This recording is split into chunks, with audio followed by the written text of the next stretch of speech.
Welcome to Moving Panels One Shot. Let's have a nerdy little conversation. Don't adjust the speed of your podcast, folks. This is not Laramy Wells. It is I, his lovely wife, Bethany.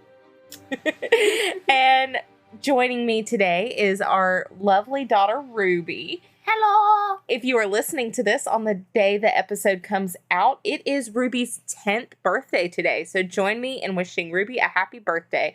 Happy birthday, Ruby. Yay!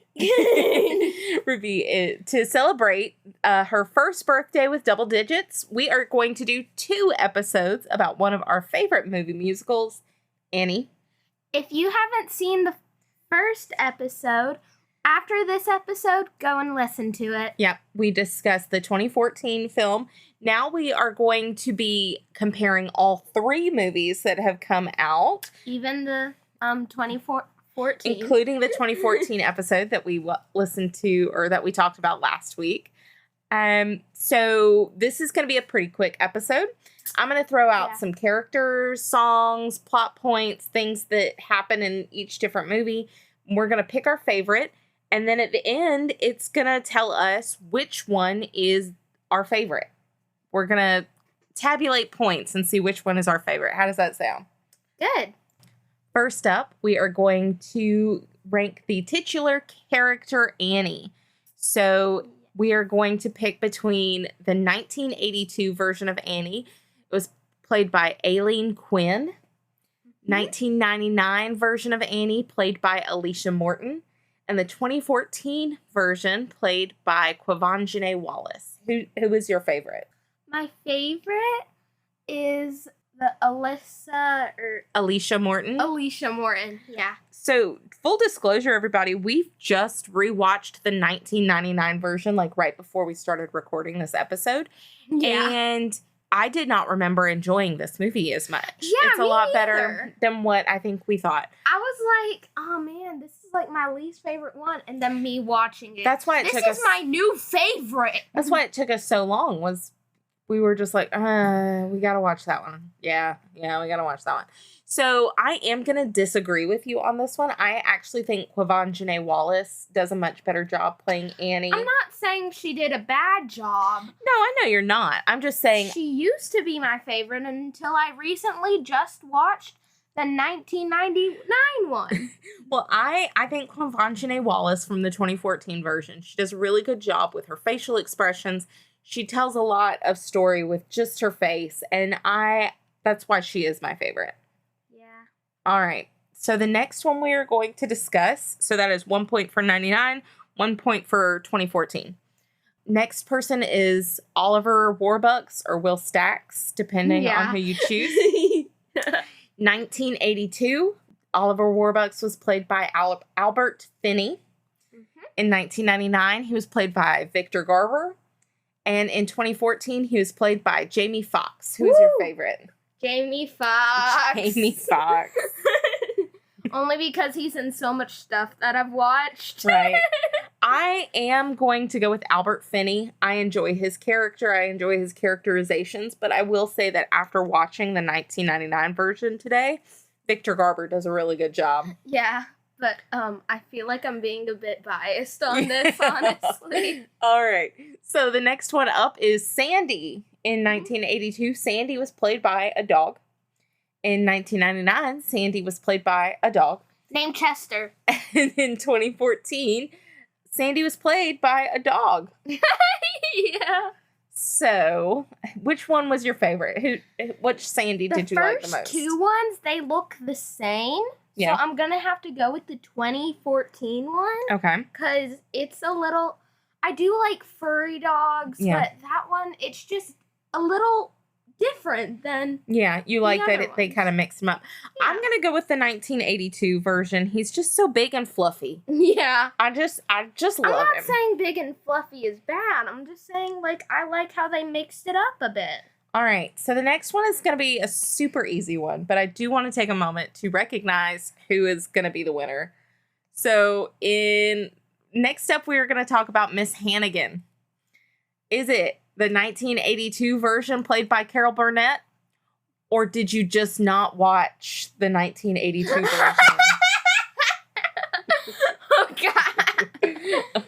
Anyways, 99, she was played by Academy Award winner Kathy Bates. And then in 2014, she was played by Cameron Diaz. So which one was your favorite? You roasted her in the other episode. I did, and so that's why I'm not saying anything else. Which one was your favorite? The 1999 one. That's wrong.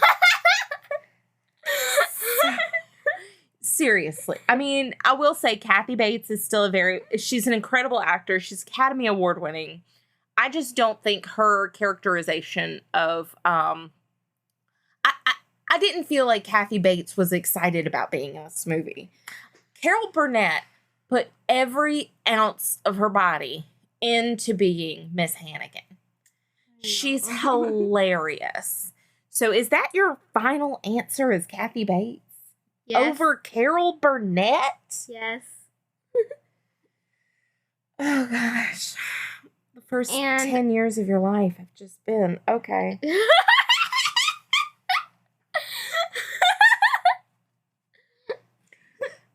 Okay. Carol Burnett, defined this role for me. She is, I don't know if you know much about Carol Burnett, but she was one of the first women on television. She hosted her very own, comedy sketch show, and it was hilarious. It ran for years. She is it's her and Lucille Ball are, the queens of comedy when it comes to female comedians. They are the pinnacles. I just want to say, anyone who watched the 2014 is not going to choose Cameron Diaz. No, but everyone should pick Carol Burnett. I'm sorry. You're wrong. Okay. We're going to move on to Grace before I disown you. What? The character of Grace in the 1982 version was played by Anne Reinking. In 1999, she was played by Audra McDonald, Broadway legend Audra McDonald. And in 2014, she was played by comedian Rose Byrne. So which one was your favorite? Rose Byrne. You liked Rose Byrne. Okay. Well, I am going to pick Audra McDonald. I think she is a phenomenal Grace. I mean, she was really good. I just liked you liked Rose the Byrne. Comedy that Rose Byrne brought to that. And I liked her facial expressions with everything. I think Rose Byrne does a good job. To Miss Hannigan. Yes. She does a very good job with the movie that she is in. If she had played Grace the way that Audra McDonald had played Grace in the 2014 version, it would not have worked. But I think it worked really well in her version. Yeah. But Audra McDonald is just phenomenal. So good. Anyways, so now we're going to move on to the bad guy, Rooster. Yeah. He doesn't really show up in the 2014 version. There's a version of him. But anyway, so in 1982, he's played by Tim Curry. In 1999, he's played by Alan Cumming. You know who I'm going to choose. I just don't know who you are anymore. No, not the 2014 one. I know. I'm aware of what you're going to choose. And then the 2014 version is kind of played by Bobby Cannavale. He's not really Rooster, but he's basically that character. So who is your favorite, Tim Curry or Alan Cumming? Alan Cumming. I love Alan Cumming as a human individual. I think he's extremely talented. Oh, so you're choosing the 1982 one. Tim Curry, I don't buy that Alan Cumming is evil. I bought that Tim Curry was evil. Have you ever watched Chicago? I have. But that's a comedic version of evil. Tim Curry, I was scared. I believed he was going to kill Annie at the end of the movie. What? You don't remember? No. The end of the movie, they've kidnapped Annie from Warbucks's house. And she finally figures out that it's not her parents, it's Rooster and Lily St. Regis. And So she jumps out and he starts chasing her. And Miss Hannigan, that's kind of where Miss Hannigan does her turn, where she sees him chasing her and she goes, oh my gosh, he's going to kill her. And they like chase her up that like weird bridge thing. Like she's climbing up and he's climbing behind her. I don't even think we finished it, honestly. Well, I've finished it many times in my life. And I believed Tim Curry was going to kill her. I did not feel like she would be in danger going to Alan Cumming. She was in danger going to Tim Curry. Alan Cumming is hilarious. I don't disagree with you. I think Alan Cumming's amazing. I love that you're 10 years old and you even know who Alan Cumming is. Because I watched Chicago. Which is great. Everyone should get an Apple Plus subscription and watch Schmigadoon and then Schmicago. Was that a sponsor? But no, I wish. If Apple TV would like to sponsor this episode, I would love that. Anyways, so you picked Alan Cumming in the 1999 version, and I do think he's great. I do think the way he plays the character in this movie works. I just don't think it's the best version. I think Tim Curry is the best version. Let's just not talk about 2014. Oh, okay. The next character we're going to discuss is Lily St. Regis, Rooster's girlfriend. There really is not an equivalent for the 2014 version. Yeah, so we're not going to discuss that. If you don't count Miss Hannigan, though. No, we're not going to do that. So, anyways, this one is an interesting one, but I don't think you can have a wrong answer with this one. It's either in 1982, she's played by Bernadette Peters. Queen, icon. Oh, no. Amazing. Or the 1999 version played by Kristen Chenoweth. Queen, icon, amazing. She's Glinda the Good Witch. Blah, blah. Bernadette Peters, she's the witch from Into the Woods. Blah, blah. Can't go wrong. Which one do you pick? Kristen Chenoweth. Kristen Chenoweth. Ruby has discovered that the 1999 version actually is her favorite, haven't you? Yes! So, I chose Bernadette Peters. I think she's just, I grew up watching her, and that's really just... I grew up watching Kristen Chenoweth. I mean, I didn't, but, because by 1999, I was close to your age. I was a little older than you are now. So I was, I had already seen Bernadette Peters many, many, many, many, many, many, many times in that role. She's just iconic. She's amazing. But I do think Kristen Chenoweth also does a great job. So this kind of ends the character thing. I don't know. Let's go back. Maybe not. Maybe I think there's a few more where we'll get to pick. Now we're just going to throw out things that we think are our favorites. What is your favorite song from the 1982 version? You cannot do that to me. Well, No. I'll tell you mine. And it's the Let's Go to the Movies. That's love a good that one. scene. I used to watch that scene over and over and over again. And I had to watch it on a VHS tape, so that was a lot more difficult than it is now. I would just rewind my little VHS and I would try to dance with them. I dreamed of what it would be like to go to a movie theater where Rockettes do a musical number. Oh my gosh, I loved that. Was it the Rockettes? Yes. Okay. All right. So mine, it was Let's Go to the Movies. And Yeah. I think I'm going to have to agree with you. I think a lot of these are going to be things that are specific to their movie. So you think the best song from the 1982 is Let's Go to the Movies. Let's go see the stars. Anyways. Then 1999. What was your favorite song in the 1999 version? My favorite song in the 1999 version is NYC. I have to agree with you. NYC is actually a song from the stage production.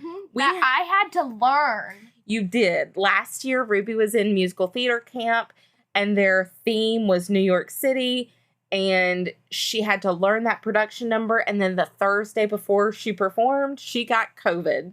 Yep. So she didn't get to perform it, but... I had a solo! I know, honey. But you did such a great job this year. This year she was amazing. I But had 2 solos that time. You did. You were incredible. So her favorite song from the 1999 version, I agree, it's NYC.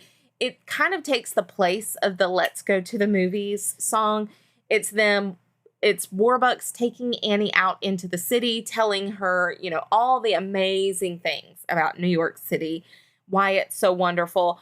And I think my favorite part in that song, I don't know why this part has always just been one of my favorites. It's when the starlet comes out and she goes, "Just got here this morning, $3, 2 bags, 1 me." I don't know. That little bit of song gets stuck in my head on repeat constantly. My favorite part in it is going to be the part that I learned. Oh, yeah? How does it go? You crown, you're still the champ.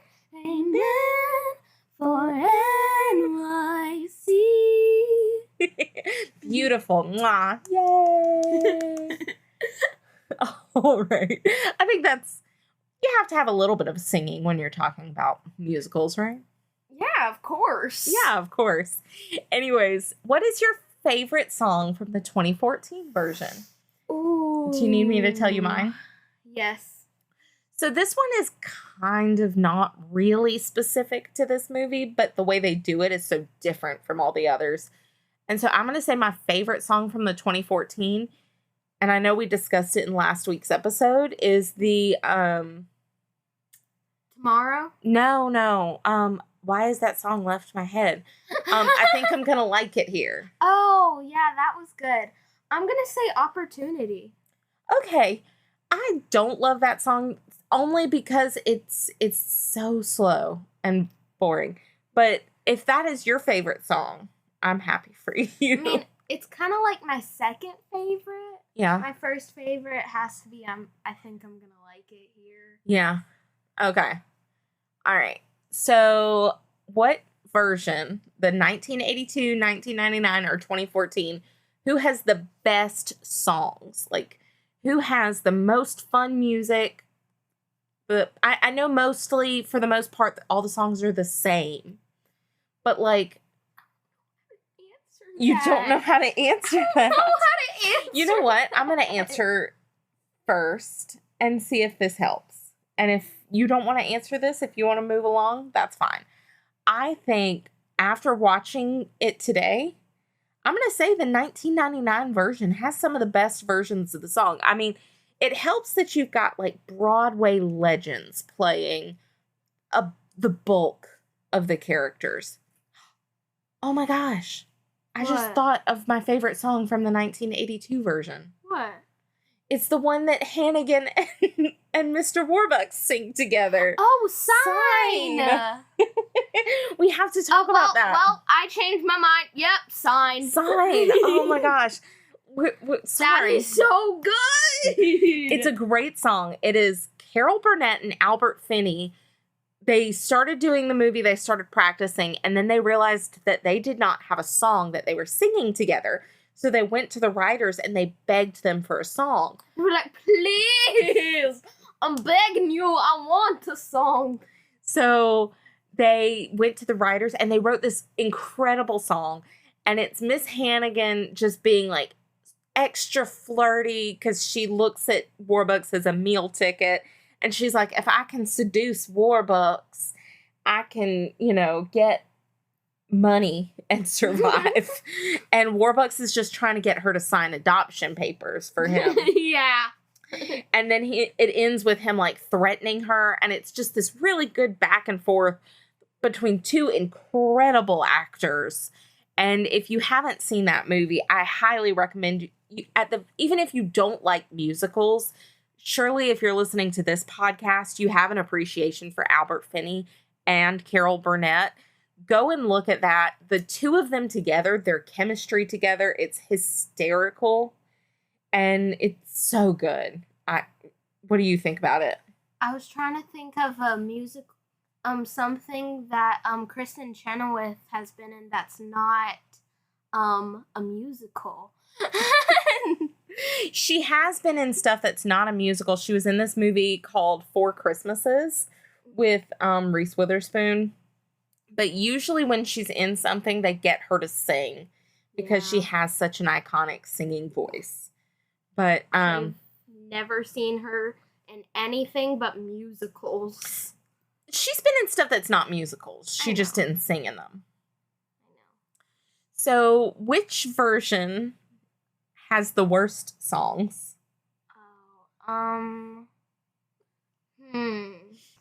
Oh, gosh. I'm sorry, Mama, but the 1982 version. Well, I'm sorry, Ruby, but it's the 2014 version.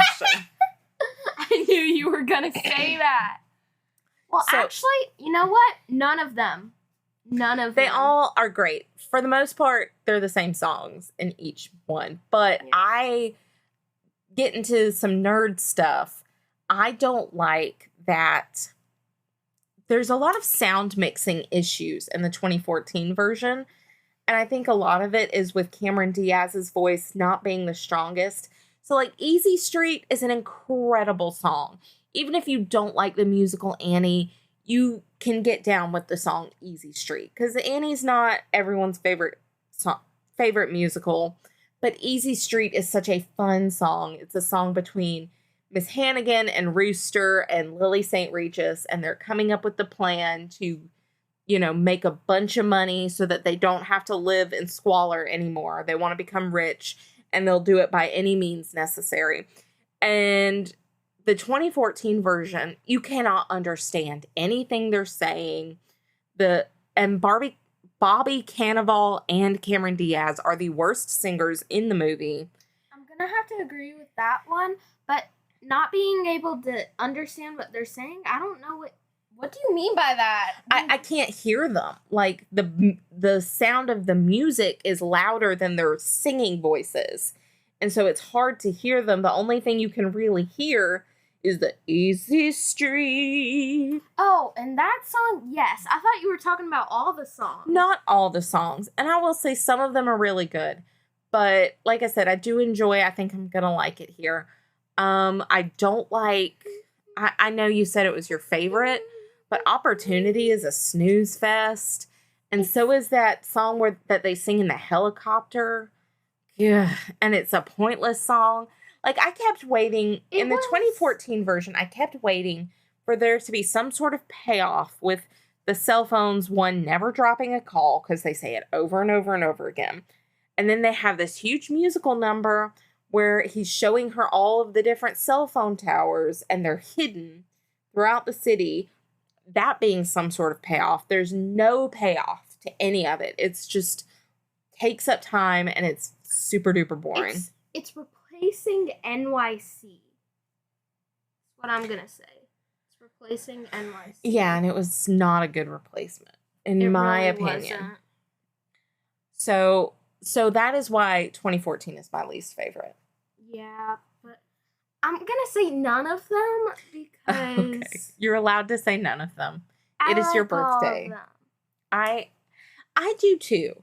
I sound judgmental about the 2014 version specifically, but I do enjoy all of them. I think they're fun musicals, and I think it's not very often that you get a musical that is so, like, kid-led, and it's fun for, you know, musical theater, like, community theater groups to be able to have shows like Annie, like, currently Ruby is in a production of Matilda, and she gets to be in a main stage show that gets a lot more funding, and it's mostly a cast of children, which is exciting. And yeah, I have a lot of friends. Yeah, you get to make a lot of friends. You get to have a really cool experience in an environment that you wouldn't normally get. It's not like an education environment. It's a school.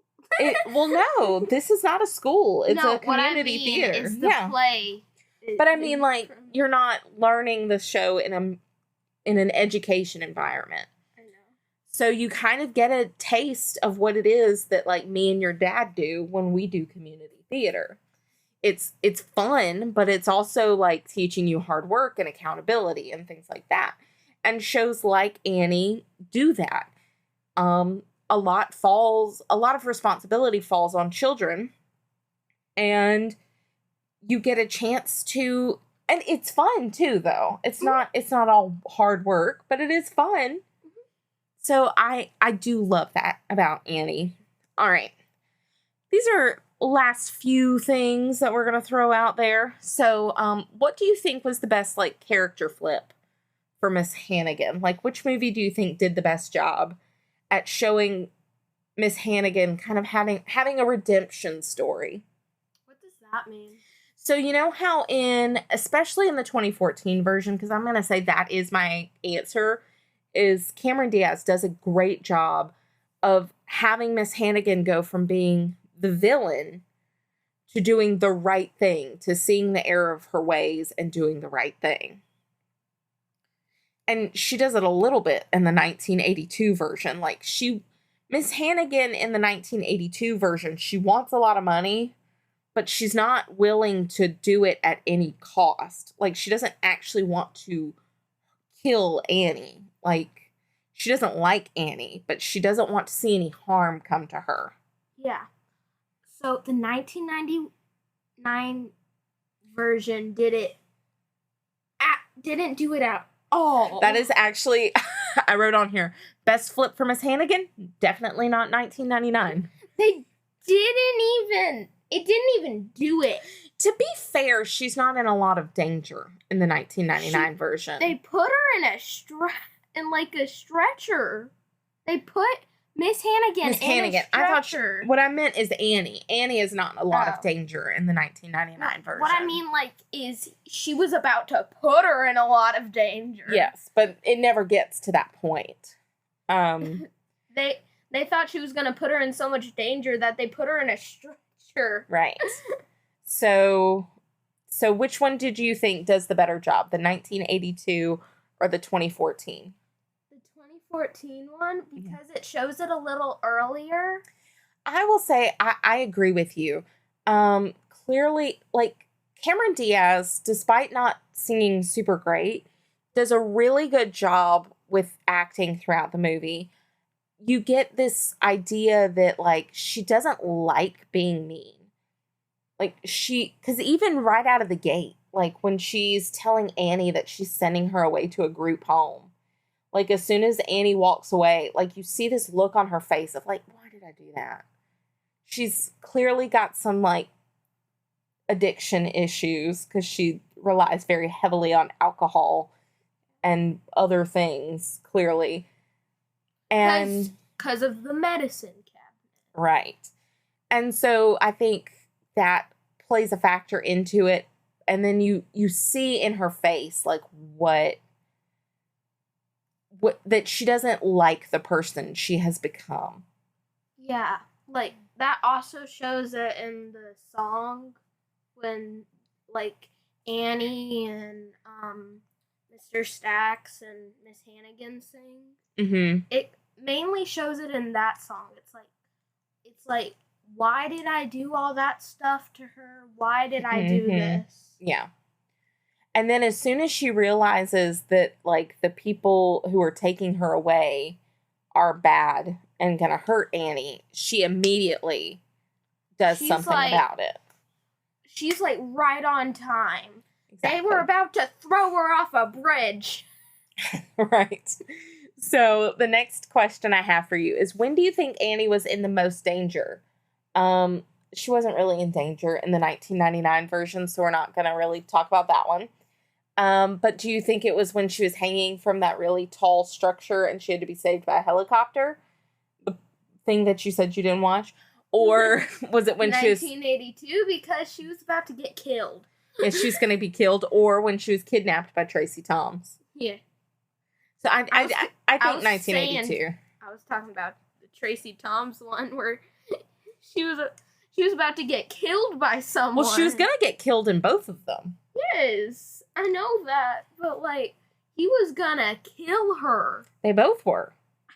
No. So I'm going to say the 1982 version, she was in more danger. Because here's the thing, is they would have had to have waited to kill her in the 2014 version, because clearly, like, she was being followed by social media. Mm-hmm. Whereas in the 1982 version, if they had not been able to find her, they could have killed her and no one would have known about it.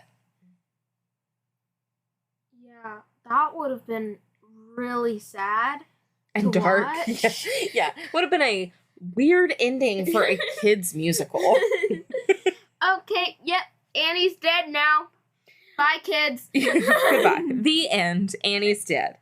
So. Oh, gosh. All right. So, just what's your favorite? Which one's your favorite? Which's your favorite of the three movies? 1999 version. It's just because we did just recently watch it. That helps.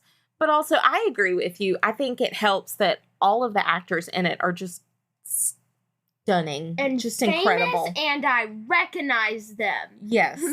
Well, I mean, they're super famous in the 82 and the 2014 version. But I mainly recognize them in the 1999.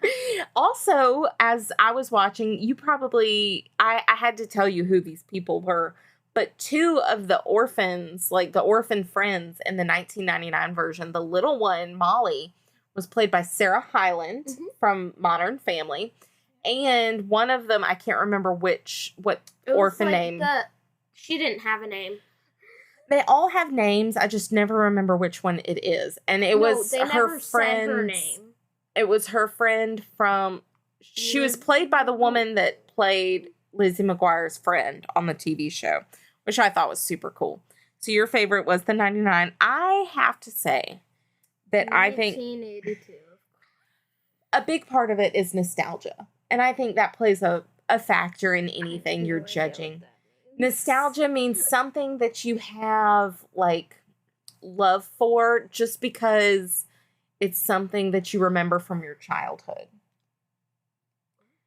So I have, like, nostalgic love for the 1982 version because I did watch it when I was young. And I loved watching it when I was so little. I feel like I did love watching the 1999 one when I was little. I just haven't watched it in so long that I forgot about it and thought it was the worst version of Annie. I just don't remember it being that good.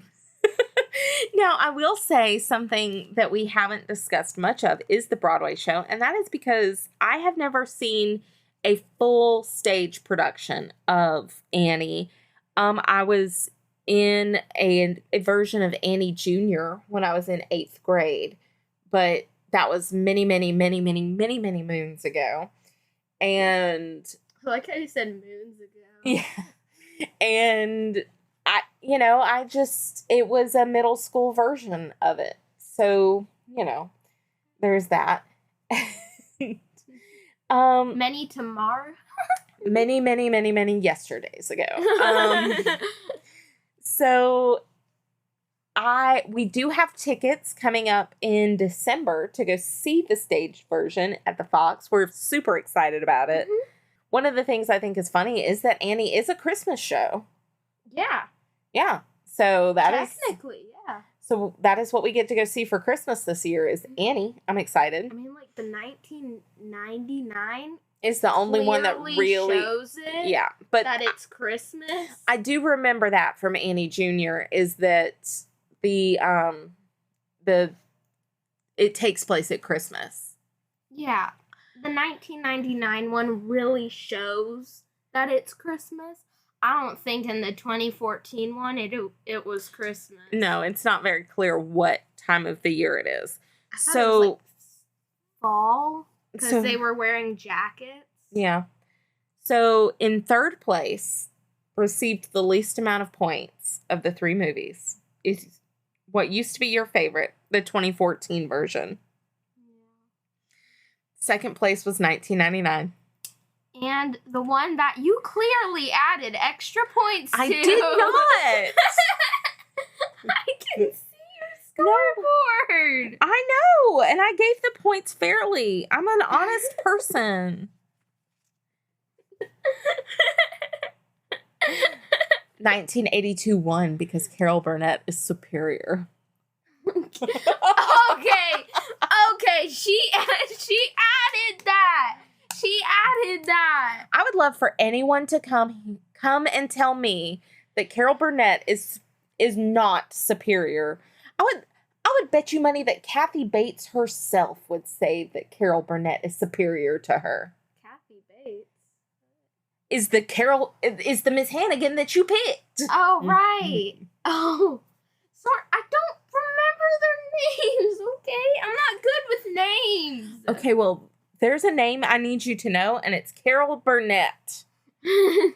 She's incredible. We'll have to go upstairs and watch a few of clips of her doing the Carol Burnett show. Can we just finish the first Annie, please? I don't know. Maybe tomorrow. Okay. Anyways, thank you so much. Thank you so much for doing this show with me. Thank you, Laramy, for letting me take over his podcast. Forever. No, thank you. So just thank you so much, Ruby. Thank you for being such a fun person to talk to these last 2 episodes. Happy birthday. Thank you. I hope you have a lovely birthday tomorrow. And I hope that you have a lovely 10th year. That's weird. Why am I weird? A lovely 10th year. Okay. That does sound weird. It does. I'm tired. We had your birthday party yesterday, and I'm still tired from it. Technically, it would be 11. Don't math me. Not real. Anyways, for Moving Panels, I'm Bethany here for Laramy Wells, and I will see you on the other side of the page.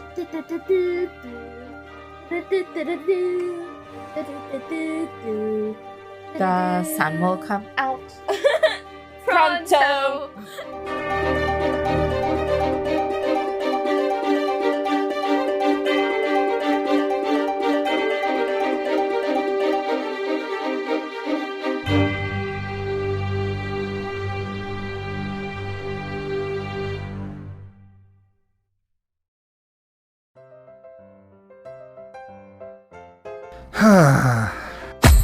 What seems to be the problem, pal? There's just so much pain in the world, so many issues. I don't think I can bear it. Hell, friendo, it sounds like you could use a dose of pop culture roulette. Pop culture roulette? What's that? Some sort of pop culture themed podcast or something? That's right, sonny boy. When hope seems far, dive into some PCR. But I already get my entertainment news from Variety. Huh, that's pretty good. If you're a chucklehead, PCR gives you news you need, condensed, unfiltered, and raw, from 3 nerds who know a little something about something. Wow, okay, sign me up. That's the spirit. Pop Culture Roulette. New episodes every Monday, available on all major podcast directories.